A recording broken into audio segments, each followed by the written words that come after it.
نحمد ونصلي على رسول الكريم أما بعد أعوذ بالله من الشيطان الرجيم بسم الله الرحمن الرحيم ذلك الكتاب لا ريب فيه هدى للمتقين وقال النبي صلى الله عليه وسلم الہی رونق اسلام کے سامان پیدا کر الہی رونق اسلام کے سامان پیدا کر دلوں میں مومنوں کے الفت قرآن پیدا کر صدر مسلم مشتاق پر ہونے کے افروز بزرگان دین اور حاضرین مجلس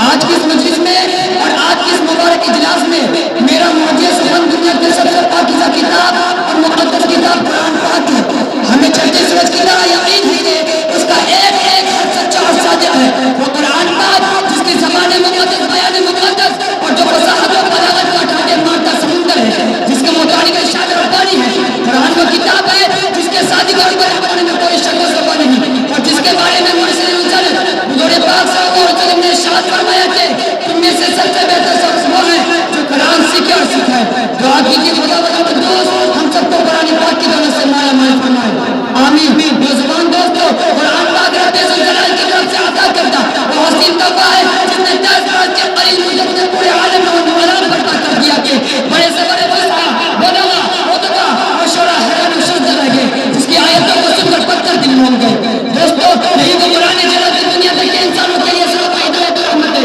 یہی وہ قرآن ہے جس نے رسول کو رسالت کو عزت بخشا یہی وہ قرآن ہے جس نے پسندیدہ بلند کی تازگی بخشی ہاں یہی وہ قرآن ہے جس کی برکت سے جنات و شادی کا آسمان پر جانا بند ہوا یہی وہ قرآن ہے جس کی برکت سے اجرت من میں باہر پیدا ہوئی یہی وہ قرآن ہے جس کی برکت سے برکت حقیق کی قدرت نصیب ہوتی ہے یہی وہ قرآن ہے جو سچائی اور امانت داری کا درد دیتا ہے یہی وہ قرآن ہے جس کا نظیر پیش کرنے سے ساری دنیا عزیز و قاصر رہی یہی وہ قرآن ہے جس کی بدل برکت حقیقی کی رضا نصیب ہوتی ہے یہی وہ قرآن ہے جس کی بدل عمر فاروق رضی اللہ تعالیٰ عنہ کو ایمان نصیب ہوا یہی وہ قرآن ہے جس کا مثل پیش کرنے سے رب کے بزرگ بنے زبان داری کا دعویٰ کرنے والے نے گھٹنے کر دیے یہی وہ قرآن ہے جس نے زلالت و قبول کی دل میں پھنسی اور انسان کو ہدایت کا پیغام سنایا یہی وہ قرآن ہے جس کی حفاظت کا وعدہ اٹھانے کے کائنات کو فرمایا یہی وہ قرآن ہے جس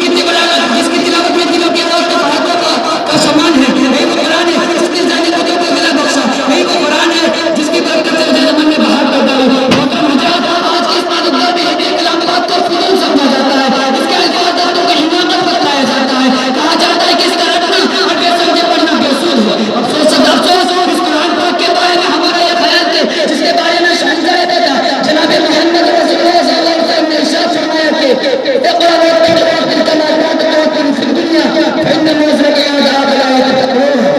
قیامت کے دن حافظ قرآن سے کہا جائے گا قرآن پڑھتا جا اور جنت کے در سے پچھڑتا جا اور ٹھہر ٹھہر کے پڑھ جیسا کہ دنیا میں ٹھہر ٹھہر کے پڑھا کرتا تھا بس تیرا